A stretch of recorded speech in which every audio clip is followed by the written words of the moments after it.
श्रीगौर्या सकलार्थदं निजपदां भोजेन मुक्तिप्रदं प्रौढं विघ्नवनं हरन्तमनघं श्रीधुण्डितुण्डासिना वन्दे चर्मकपालिकोपकरणैर्वैराग्यसौख्यात् परम् नास्तीति प्रदिशन्तमन्तविधुरम् श्रीकाशिकेशं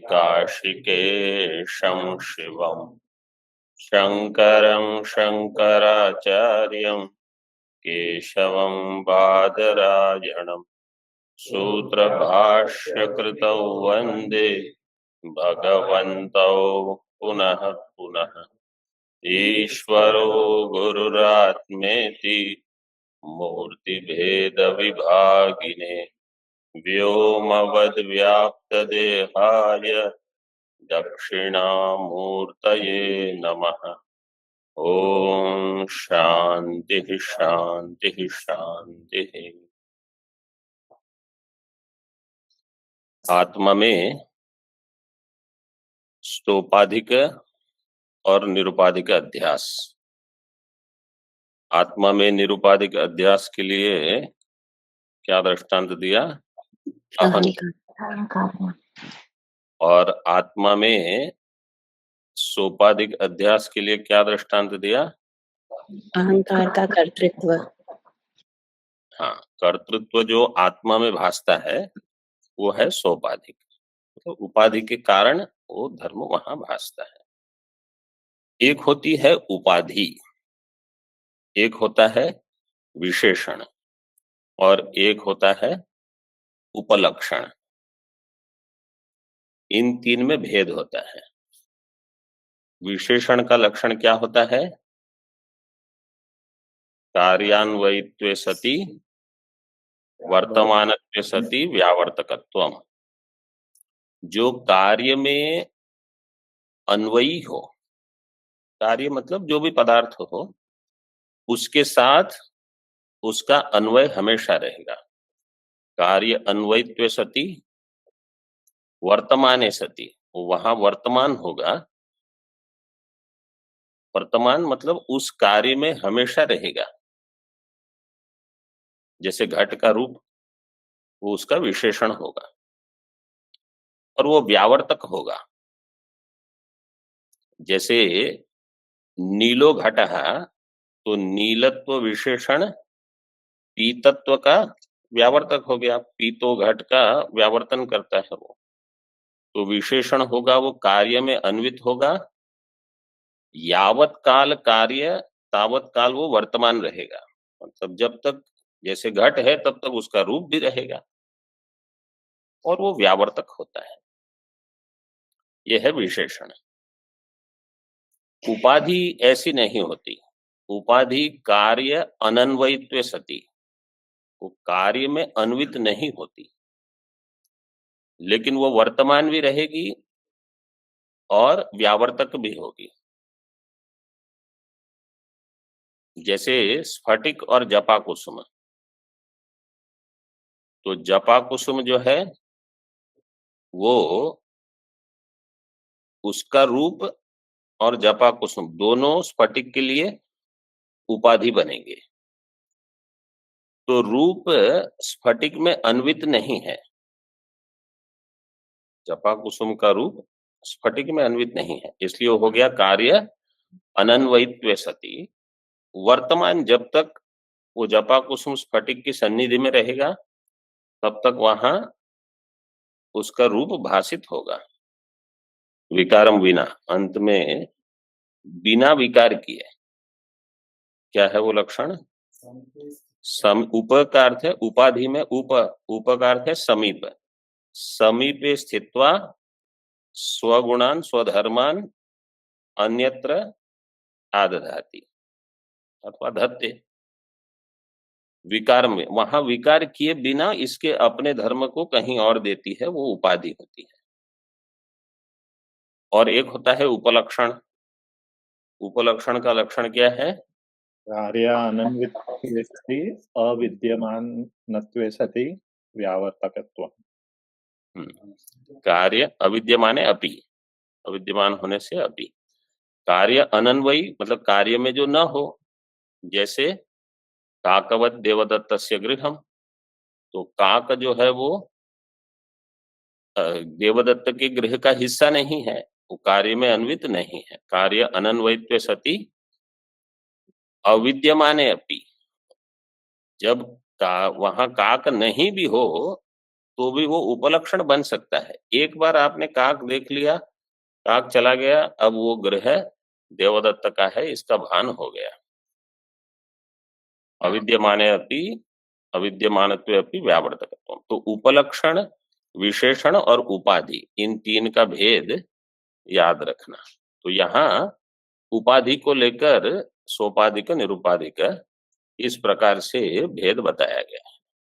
उपलक्षण और भी कुछ लक्षण सब हाँ, वो भी है।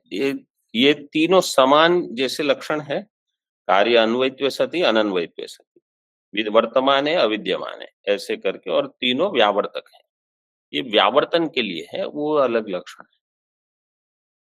अब यहाँ अध्यास का आक्षेप हमने समाप्त कर लिया और आक्षेप की संभावना अब आरंभ होगी, क्योंकि आक्षेप हुआ था, फिर आक्षेप की एक संभावना बता दी आचार्य ने, और आक्षेप अध्यास का लक्षण हो गया।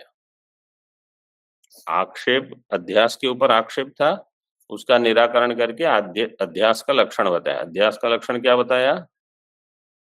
स्मृति रूप है परत्र पूर्व तो आक्षेप का समाधान हुआ, अध्यास का लक्षण हुआ।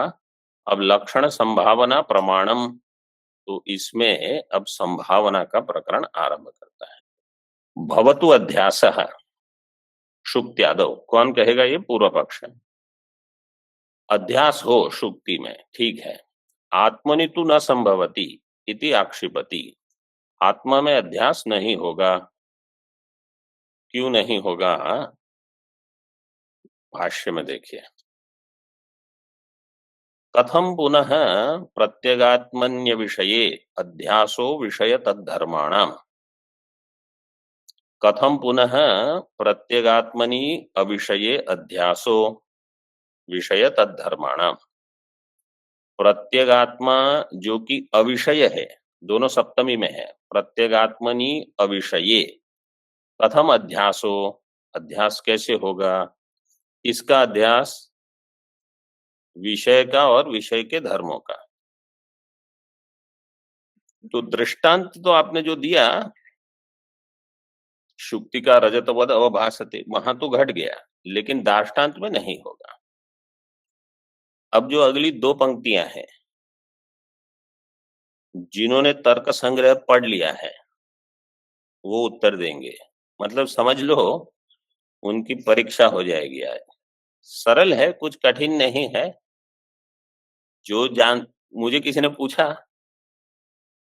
स्वामी जी यहाँ इतने महात्मा लोग अध्ययन करते हैं, इनकी परीक्षा होती है कि नहीं? मैंने कहा हर पाठ में ही परीक्षा होती है, आप निश्चिंत रहो। देखिए, पहले साधारण समझ लीजिए, वहां पुस्तक में बाद में देखना। साधारण अनुमान है। अनुमान कैसा होता है? पर्वतो वन्यमान, ठीक है। हेतु क्या देते हैं? धूमात अथवा धूमवत्वात्। व्याप्ति कैसे होती है? यत्र यत्र धूमः तत्र तत्र वह्निः, यत्र यत्र धूमस् तत्र तत्र वह्निः, ठीक है। यथा महानसम। बस इतना पर्याप्त है। ये तीन प्रश्न यहाँ होंगे, जिनके तीनों का उत्तर हो गया, समझ लो आपका तर्क संग्रह का अनुमान प्रकरण ठीक से हो गया है, मतलब कुछ हद तक। यहाँ कोई अधिक, बहुत सरल है। देखिए, अभी पहले व्याप्ति देते हैं। ये व्याप्ति पूर्व पक्ष की चल रही है। यत्र अपरोक्षाध्यास अधिष्ठानत्वम तत्र इंद्रिय संयुक्तत्वम विषयत्वम च इति व्याप्ति ही शुक्त्यादौ दृष्टा। वहां स्वल्प विराम है, अगर नहीं है तो कर लो, पूर्ण विराम है, ठीक है। यत्र अपरोक्ष अध्यास अधिष्ठानत्वम तत्र इंद्रिय संयुक्तत्वम, संयुक्तत्वम के बदले दूसरा पाठ भी है संप्रयुक्तत्वम, विषयत्वम च इति व्याप्ति है, और विषयत्व भी ये व्याप्ति है। अब पहला प्रश्न है यहाँ यत्र शब्द का, व्याप्ति में यत्र शब्द का अर्थ क्या है? पक्ष सामानाधिकरणम, सामानाधिकरणम और हेतु और साध्य का सामानाधिकरण। प्रश्न केवल ये है यत्र का अर्थ क्या है, समझिए, आप बोलिए। व्याप्य आत्मनि। हाँ, ये उत्तर आया। यत्र का अर्थ है जिस अधिकरण में, बस। यहां न आत्मा न साध्य ने, केवल प्रश्न क्या है यत्र। जब हम कहते हैं यत्र यत्र धूम तत्र तत्र, जिस अधिकरण में धूम है उसी अधिकरण में वन्य मतलब साध्य रहेगा। उनका सामान अधिकरण नहीं, वो आगे बताते हैं कि प्रश्न केवल ये है यत्र का अर्थ क्या है। यत्र का अर्थ है जिस अधिकरण में, जिस अधिकरण में ये है उस अधिकरण में वो होगा। व्याप्ति के समय हम तो जिस अधिकरण में धूम होगा उसी अधिकरण में वन्य हो, इसी को कहा जाता है सहचार। सहचार का अर्थ है समान अधिकरण में, समान अधिकरण में वो रहते हैं। ठीक है, ये एक प्रश्न हो गया। सब अपने अपने पेपर में क्रमांक आप देते रहिए, आपको कितने मिलते हैं, एक हुआ, ठीक है। अब यहाँ व्याप्ति कौन बताएगा, कितनी व्याप्तियां हैं इसमें? ये पंक्ति जो हमने पढ़ी इसमें दो व्याप्तियां हैं। पहली व्याप्ति क्या है, यत्र यत्र अपरोक्ष अध्यास अधिष्ठानत्वम तत्र तत्र इंद्रिय संयुक्तत्वम, ये एक व्याप्ति हुई। दूसरी व्याप्ति होगी यत्र यत्र अपरोक्ष अध्यास अधिष्ठानत्वम तत्र तत्र विषयत्वम। हाँ, ये पेपर का क्वेश्चन नहीं है, मतलब इसके कोई मार्क्स नहीं मिलेंगे आपको, ये तो मैं ही बता। जब प्रश्न दूसरा आएगा तब हम पूछेंगे, ये तो सरल है। अपरोक्ष, तो पूर्व पक्ष क्या कहता है, जहां जहां अपरोक्ष अध्यास का अधिष्ठानत्व मानते हैं हम, वहां वहां इंद्रिय संयुक्तत्व भी हो, उसी अधिकरण का इंद्रिय मतलब इंद्रिय संयोग हो, ये व्याप्ति है हमारी। और ये व्याप्ति कहाँ देखी, शुक्त्यादौ दृष्टा, एक। दूसरा, यत्र अपरोक्ष अध्यास अधिष्ठानत्वम तत्र तत्र विषयत्वम, वो विषय भी बनता है जैसे शुक्ति, तो ये भी व्याप्ति है। तो दृष्टांत में तो ये दोनों है, जो अपरोक्ष अध्यास का अधिष्ठान है वहां इंद्रिय संयोग भी है, वो विषय भी बनता है। ठीक है, आगे तत्र व्यापका भावात आत्मनो अधिष्ठानत्वम न संभवति इति। यहां तत्र का अर्थ क्या है, आत्मनि, अनुमान है अधिकरण में, उस व्याप्ति में, मतलब यहाँ पक्ष में, आत्मा में। क्योंकि शुक्ति में तो व्याप्ति है, व्याप्ति होगी, उसका अर्थ है व्यापक भी है और व्याप्य भी है, दोनों है। जहां दृष्टांत में तो दोनों मिल जाते हैं, लेकिन जहां दार्ष्टान्त में मतलब पक्ष में घटाते हैं, तो पूर्व पक्ष क्या कहता है, तत्र व्यापक अभावात, मतलब आत्मा में व्यापक नहीं है। अभी इस व्याप्ति में व्यापक कौन है, इंद्रिय संयुक्तत्वम एंड विषयत्वम। हाँ, ये दोनों व्यापक हैं, इंद्रिय संयुक्तत्वम विषयत्वम, ये दोनों व्यापक है, और अपरोक्ष अध्यास अधिष्ठानत्वम व्याप्य है। ये तो सरल है, ये प्रश्न गिना नहीं जाएगा। दो प्रश्न हुए हैं, ठीक है। तो अब पूर्व पक्ष सिद्धांति के लिए क्या अनुमान दे रहा है, ये तीसरा प्रश्न हो गया आज की परीक्षा का। पूर्व पक्ष, देखो पूर्व पक्ष ने ये बता दिया व्याप्ति ये है। पूर्व पक्ष के मत में आत्मा में व्यापक का अभाव है, ठीक है, इसलिए आत्मनः अधिष्ठानत्व न संभवति। अब पूर्व पक्ष का अनुमान क्या होगा? प्रतिज्ञा तो दे ही दी है उसने, आत्मनः अधिष्ठानत्वम न, ठीक है। हेतु क्या देगा पूर्व पक्षी?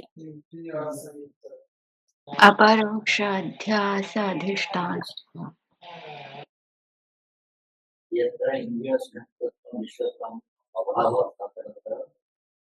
तो खाली हेतु देना है, हमको व्याप्ति देने की आवश्यकता।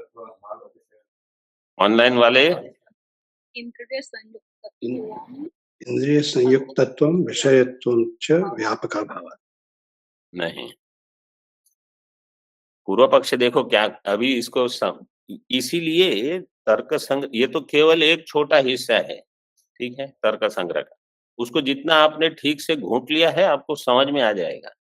देखो पूर्व पक्ष ने क्या कहा, सुक्ति में व्याप्ति है, यत्र यत्र अपरोक्ष अध्यास अधिष्ठानत्वम तत्र तत्र इंद्रिय संयुक्तत्वम, ठीक है, ये प्राप्त हो गया। अगर उसको व्याप्ति का अभाव बताना है, व्यापक अभाव, पूर्व पक्ष सिद्धांति के लिए क्या व्याप्ति देगा? क्योंकि उसने प्रतिज्ञा में देखो क्या दी, ठीक है, थोड़ा एक स्टेप में जाते हैं। अपरोक्ष अध्यास अधिष्ठानत्व जो है ना, उसको केवल अध्यास अधिष्ठानत्व थोड़ा सरल कर दो, ठीक है। तो व्याप्य है अध्यास अधिष्ठानत्वम, जो व्याप्य होता है वो अनुमान में कहाँ होगा? वो हेतु होगा कि साध्य? हेतु होगा। जो व्याप्य होगा वो हेतु होगा और जो व्यापक होगा वो साध्य, ठीक है। अब जब आपको हेतु का अभाव बताना है, मतलब व्यतिरेक व्याप्ति, व्यतिरेक व्याप्ति का स्वरूप कैसे होगा? यत्र यत्र हेतु अभाव का अभाव है वहां हेतु का, ठीक है। तो अब साध्य पूर्व व्याप्ति में साध्य क्या दिया था? एक को लेंगे, इंद्रिय संयुक्तत्व, ठीक है, एक एक। तो इंद्रिय संयुक्तत्व का अभाव हम दिखाएंगे। पूर्व पक्ष क्या दिखाएगा कि आपका जो पक्ष है आत्मा, उसमें इंद्रिय संयुक्तत्व नहीं है, उसका अभाव है। तो यत्र इंद्रिय संयुक्तत्व अभाव तत्र अधिष्ठानत्व अभाव, अध्यास अधिष्ठानत्व अभाव। जो इंद्रिय संयुक्त नहीं होगा वो अध्यास का अधिष्ठान नहीं बन सकता, ये पूर्व पक्ष का। इसी प्रकार विषयत्व को ले लो, तो जो जिसमें विषयत्व नहीं होगा वो अध्यास का अधिष्ठान नहीं हो सकता, ठीक है। ये दो पंक्तियां देखो, पंक्ति बिल्कुल सरल है, इसमें कुछ मतलब केवल थोड़ा बुद्धि का प्रयोग है। तो अब पूर्व पक्षी सिद्धांति को क्या कहता है? उनकी दृष्टि में अनुमान क्या हुआ? आत्मनः अधिष्ठानत्वं न इंद्रिय संयुक्तत्व अभावात् विषयत्व अभावाच्च व्यतिरेकेण शुक्त्यादिवत्। हो गया उनका अनुमान, ठीक है। इति अभिप्रेत्य आह। सिद्धांति देखो अभी भाष्य में इतना जिनको ग्रहण हो गया, मतलब थोड़ा आपको पुस्तक में अलग से लिख के नोटबुक में कहीं इस पर विचार करते रहोगे तब ये सब होते रहेगा। प्रत्यगात्मनि, प्रत्यगात्मनि अविषये अध्यासो विषय तद्धर्माणा। प्रत्यगात्मा में, प्रत्यगात्मनि अविषये, प्रत्यगात्मा जो कि अविषय है, अध्यासो विषय तद्धर्माणाम, विषय के जो धर्म है विषय तद्धर्माणाम अध्यास नहीं हो सकता। मतलब पूर्व कैसे होगा? ऐसे टीका में देखिए, प्रतीचि पूर्णे इंद्रियाग्राह्ये विषयस्य अहंकारादेः तद्धर्माणां च अध्यासः कथम इत्यर्थः। प्रत्यगात्मा जो है प्रतीची, प्रतीची का अर्थ है प्रत्यगात्मा, प्रत्यगात्मा में सप्तमी, प्रत्यगात्मा में जो कि पूर्ण है और इंद्रिय का अग्राह्य है, इंद्रिय ग्राह्य तो उसमें नहीं है, उसमें ये किसका अर्थ हो गया? प्रत्यगात्मनि अविषये। प्रत्यगात्मनि का अर्थ किया प्रतीचि पूर्ण, अविषय का अर्थ कर दिया इंद्रिया ग्राह्य। उसमें विषयस्य अहंकारादेः तद्धर्माणां च अध्यासः कथम, उसमें विषय का अहंकारादेः तद्धर्माणां च अध्यास, अहंकार आदि जो कि विषय है और उसके धर्म, सुखी दुखी जो भी, ये सारे धर्मों का अध्यास कैसे होगा? ये कथम का उस वाक्य का अर्थ दे दिया। उक्त व्याप्तिम आह, अब जो टीकाकार ने व्याप्ति पहले ही दे दी, यत्र अपरोक्ष अध्यास अधिष्ठानत्वम, उस व्याप्ति को बताते हैं। उक्त व्याप्तिम आह, उक्त व्याप्तिम आह, इसमें समास कैसे होगा? कैसे विग्रह कैसे होगा? उक्ता च तद व्याप्तिश्च इति। हाँ, अब वो उक्ता का ह्रस्व हो जाएगा, नपुंसक लिंग हो जाएगा, उक्तम हो जाएगा। पुंवत कर्मधारय जातीय देशीयेषु, ये सूत्र है, तो उक्त है, हाँ पुंवत हो जाएगा। जो स्त्रीलिंग शब्द है वो पुल्लिंग में हो जाएगा। वहां दृष्टांत दिए हैं, दत्त जातीया, दत्त देशीया, पाचक जातीया, ऐसे। पुंवत कर्मधारय जातीय देशीयेषु 6-3-42 6342। तो उक्ता च तद व्याप्तिश्च इति उक्त व्याप्ति तम आह, उक्त व्याप्ति बताते हैं। सर्वो ही, भाष्य में, सर्वो ही पुरोवस्थिते विषये, पुरोवस्थिते विषये विषयांतरम अध्यस्यति। सर्वो का अर्थ है समस्त जन पूर्व अवस्थित विषय में ही विषयांतर का अध्यास करते हैं, अन्यत्र नहीं। टीका में पूर्व अवस्थितत्वम इंद्रिय संयुक्तत्वम, क्योंकि व्याप्ति में दिया है इंद्रिय संयुक्तत्व, अभी वो यहां दे दिया इंद्रिय संयुक्तत्व। पूर्व अवस्थित है मतलब इंद्रिय से सन्निकर्ष होगा, वही अध्यास मानते हैं। ननु आत्मनोपि अधिष्ठानत्वार्थं विषयत्वादिकम अस्तु इति अतः। आत्मनोपि अधिष्ठानत्वार्थम, आत्मा भी अधिष्ठान, क्योंकि हम क्या कहेंगे, रज्जु में जो सर्प दिखता है तो सर्प के भान के लिए आपको उसका जो अधिष्ठान है उसका इंद्रिय सन्निकर्ष आवश्यक है। जो भी अधिष्ठान होगा उसका इंद्रिय सन्निकर्ष होगा, तभी जो अध्यस्त पदार्थ है उसका भान होगा। क्योंकि अगर रज्जु में सर्प दिख रहा है और वेदांती क्या कहेंगे कि चक्षुर इंद्रिय से सर्प का भान नहीं होता, क्योंकि वहां सर्प है ही नहीं। तो अगर कोई वहां कपड़ा डाल दे रज्जु के ऊपर तो सर्प का अध्यास होगा? नहीं होगा। इसका अर्थ है कि अधिष्ठान के साथ इंद्रिय सन्निकर्ष आवश्यक है। तो यहां सिद्धांती अगर कहेगा ननु अथवा एकदेशी, आत्मनोपि अधिष्ठानत्वार्थम विषयत्वादिकम अस्तु, आत्मा का भी अधिष्ठान होने के लिए विषयत्वादिकम अस्तु, आत्मा में भी विषयत्व हो, क्योंकि वो अधिष्ठान तो तभी बनेगा तो उसका भान तो हो ही रहा है।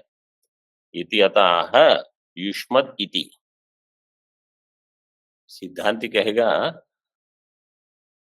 आप ये नहीं कह सकते, सिद्धांत नहीं, पूर्व पक्षी सिद्धांत को कहेगा आप ये नहीं कह सकते। क्यों? युष्मत् प्रत्यापेतस्य च प्रत्यगात्मनो विषयत्वं ब्रवीषि। आप कहते हो कि आत्मा कैसा है? युष्मत् प्रत्यय अपेत है, जिसमें युष्मत् प्रत्यय कभी ना हो। युष्मत् प्रत्यय नहीं होगा इसका अर्थ क्या है? जो अस्मत्। विषय नहीं बनता, जो विषय नहीं बनेगा उसको कहा जाएगा युष्मत् प्रत्यय अपेत। तो अभी आप कह रहे हो कि वो विषय बन जाए अधिष्ठान के लिए, लेकिन आप ही अन्यत्र कहते हो कि वो युष्मत् प्रत्यय का विषय नहीं बनता, एक।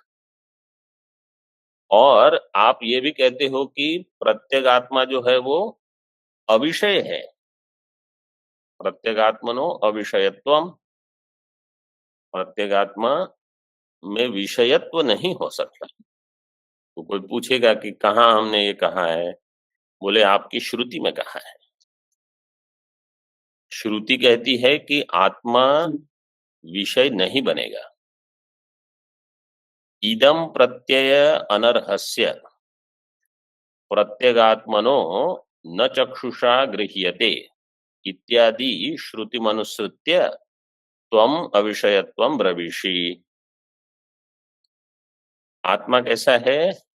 इदम प्रत्यय अनर्ह, इदम प्रत्यय के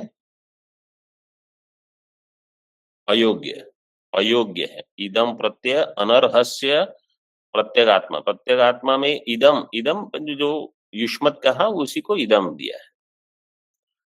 भाष्यकार ने केवल अस्मत् युष्मत शब्द प्रयोग किया, इदम शब्द प्रयोग नहीं किया। लेकिन यहाँ बता रहे हैं कि इदम इस प्रकार से जिसका भान कभी नहीं होता, ऐसे। तो इदम प्रत्यय अनर्हस्य प्रत्यगात्मनो त्वम अविषयत्वम ब्रवीषि, आप इसको अविषय कहते हो और श्रुति का अनुसरण करते हो। न चक्षुषा गृह्यते नापि वाचा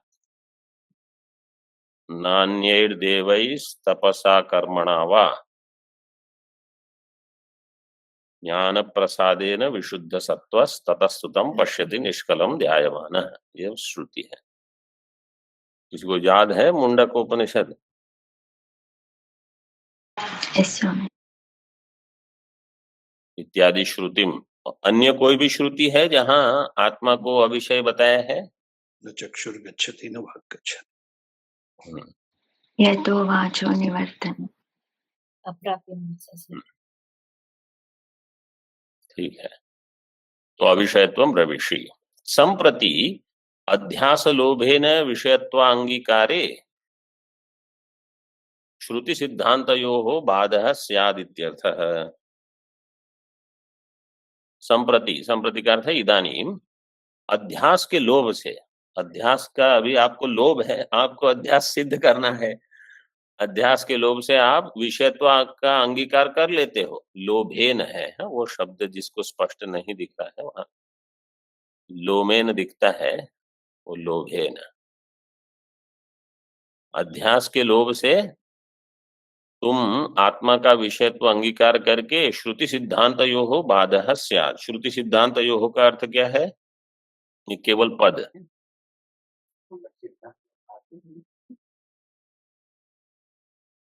हाँ, ऑनलाइन वाले बताएं कोई। तृतीया स्वामी जी, श्रुतेन सिद्ध। तृतीया क्या कहा? By Shruti, the Siddhanta established by Shruti. श्रुति सिद्धांत यो है षष्ठी द्विवचन है। श्रुतिश्च सिद्धांतश्च, श्रुति सिद्धांतौ तयोः, षष्ठी द्विवचन है। श्रुति का भी बाद हो जाएगा, आपके सिद्धांत का भी बाद होगा। अगर आप आत्मा को विषय मानोगे तो श्रुति का तो बाद हो जाएगा और आपके सिद्धांत की हानि हो जाएगी। आपने सिद्धांत में कभी आत्मा को विषय नहीं माना है। देखो, जब हम ऐसे पूछते हैं ना एक एक शब्द को, तब आपको पता चलता है कि हाँ सब आता है, सब आता है। जब आप ग्रंथ लेके बैठोगे तब आपको समझ में आएगा कि ये तो बहुत सारी चीज तो हमको समझ में ही नहीं आ रही है। समझ में नहीं आ रहा मतलब किसी के बताने से समझ में आ जाती है, लेकिन अपने आप केवल व्याकरण ही लगाना है, केवल न्याय में व्याप्ति लगानी है, और तो कुछ था नहीं, सरल था। इतना ही लगाना कितना कठिन लगता है। परंपरा ऐसे ही नहीं चलती, बहुत मेहनत करनी पड़ती है। श्रुति सिद्धांतयोः बाधः स्यात् इत्यर्थः। तो आप अगर इसको विषय मानोगे तो श्रुति का और सिद्धांत का दोनों का बाध हो जाएगा। अब सिद्धांती कहेंगे आत्मनि अध्यास संभावनाम प्रतिजानीते।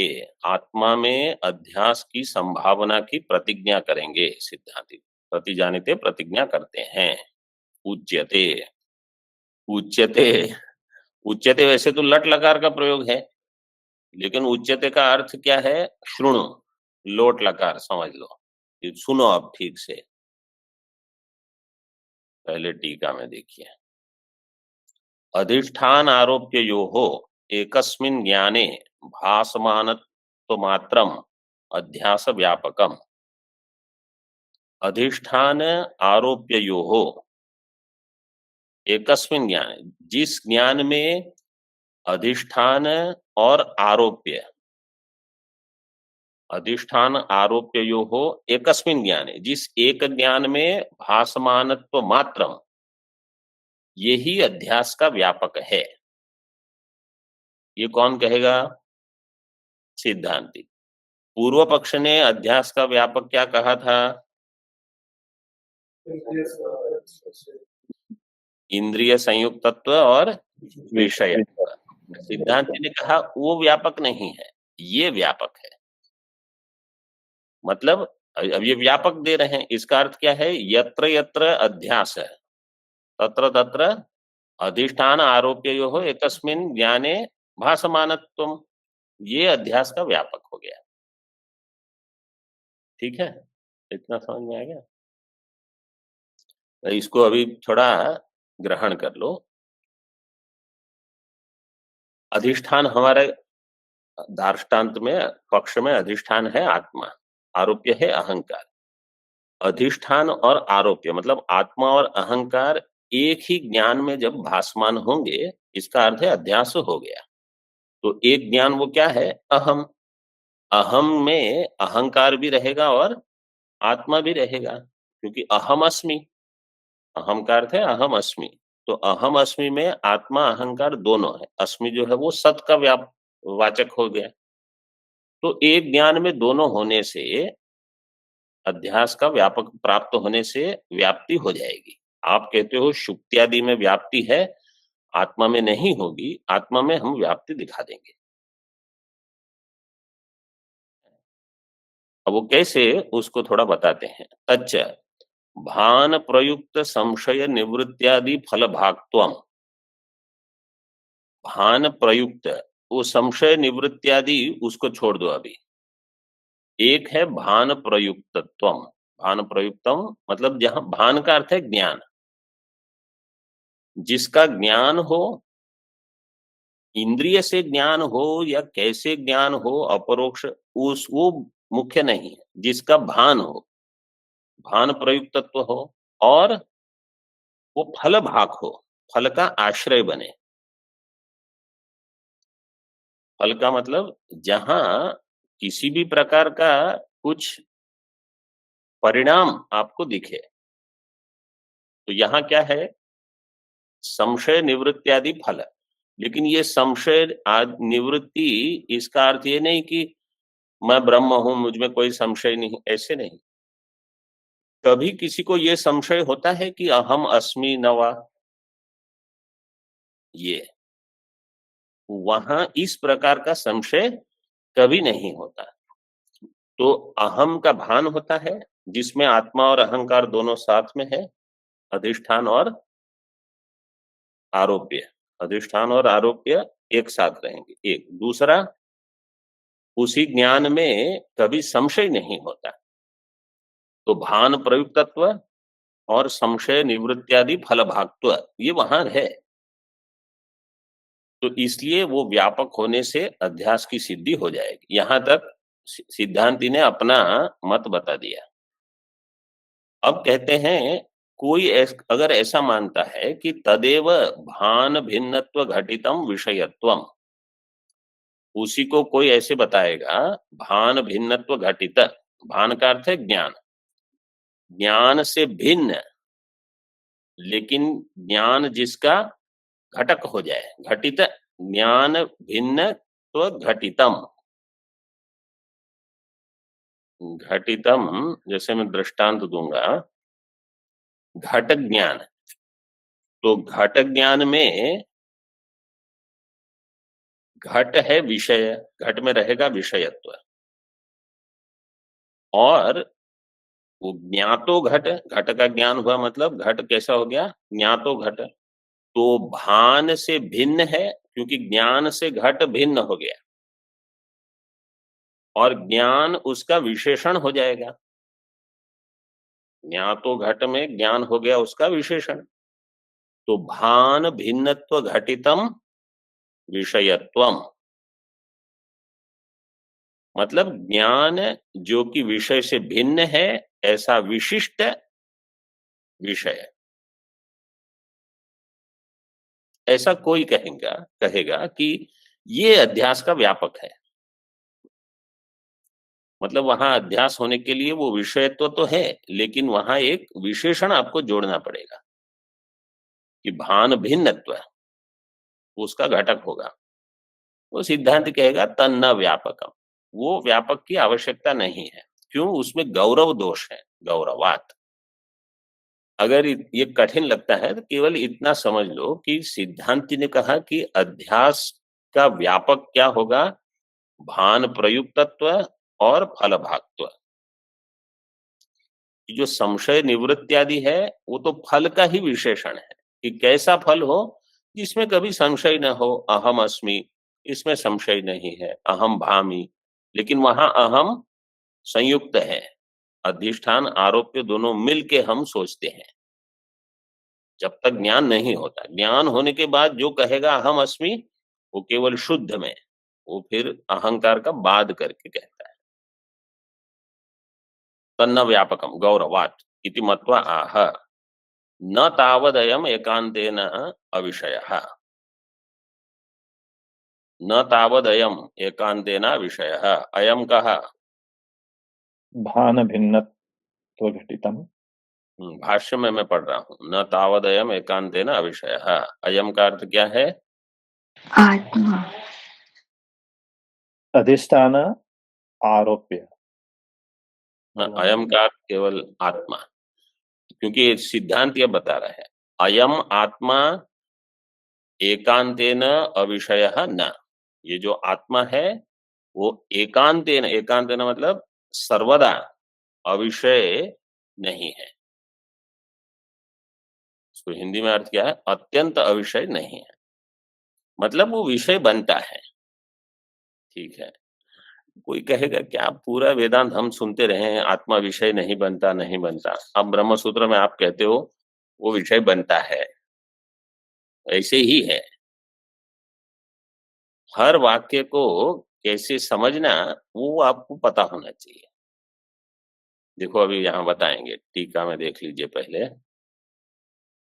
अयम दिया ही है टीका में, अयम आत्मा नियमेन अविषयो न भवति, अयम का अर्थ है आत्मा, अयम आत्मा नियमित रूप से अविषय नहीं होगा, मतलब विषय भी हो जाएगा। जैसे आप मानते हो ऐसे विषय हो ये आवश्यक नहीं, आप कहते हो कि वो इंद्रिय का ही विषय हो ये आवश्यक नहीं, वो विषय हो जाएगा। तत्र हेतुमाह अस्मत् प्रत्यय विषयत्वात् अपरोक्षत्वाच्च प्रत्यगात्म प्रसिद्धे, आत्मा कैसा है, अस्मत् प्रत्यय का विषय है। अभी इसका समास विग्रह किया है, देखो, अस्मत् प्रत्ययो अहम इति अध्यासः तत्र भासमानत्वात् इत्यर्थः।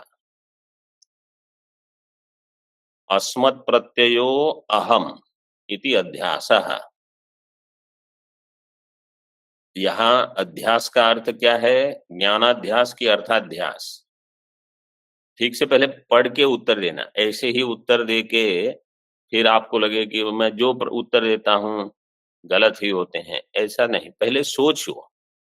अस्मत् प्रत्ययो अहम, तो प्रत्यय दिया है, अस्मत् प्रत्यय अध्यास, तो ये अध्यास क्या होगा? ज्ञानाध्यास की अर्थाध्यास? ज्ञान। सरल है, ज्ञानाध्यास, क्योंकि वहां प्रत्यय है अहम, इस प्रकार से जो प्रत्यय है वो उसी को अध्यास कहा। उस प्रत्यय में जो भासमान है, तत्र भासमानत्वात्, वहां कौन भासमान होगा? अहम प्रत्यय में आत्मा, अहम प्रत्यय में आत्मा, तत्र भासमानत्वात् आत्मा। देखो, पूर्व सिद्धांति ने क्या कहा? अयम आत्मा नियमेन अविषयो न भवति, मतलब विषयो भवति, यह आत्मा विषय होगा। तो आपने वाक्य कहा, अब आपको बताना पड़ेगा ये आत्मा विषय कहाँ होता है। तो सिद्धांति कैसे कहेगा? यह जो अहम प्रत्यय है उसमें भासमान होता है कि नहीं? आत्मा होता है, तो ये हो गया वो विषय, उसका भान हुआ आपको, आत्मा का आपको भान हो रहा है अहम में, तत्र भासमानत्वात्। तो तत्र किसका भासमानत्व हुआ? आत्मा का। ठीक है, आगे अस्मदर्थ चिदात्मा प्रतिबिंबितत्वेन यत्र प्रतीयते सो अस्मत् प्रत्ययो अहंकारः, ये दूसरा अर्थ है।